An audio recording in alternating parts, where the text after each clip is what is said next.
Welcome to Not Milk Never Milk. Subscribe if you're lactose intolerant. In this video, I will explain how to start your Chrysler Town and Country with a dead key fob. First, locate the small, hidden mechanical key within your fob. This key is essential for gaining entry to your vehicle. Once found, use it to manually unlock the driver's side door. For some models, you might need to pry off the push-button start cover to expose a traditional key slot.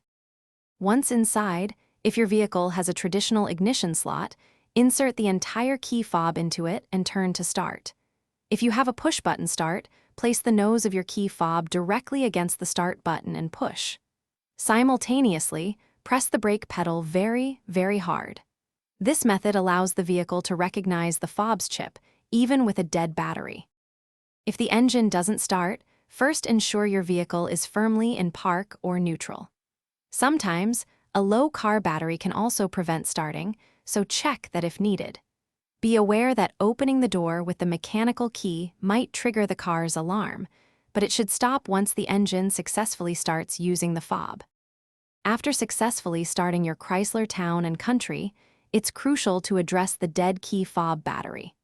Drive to a service center or an auto parts store to get a replacement battery, typically a CR2032.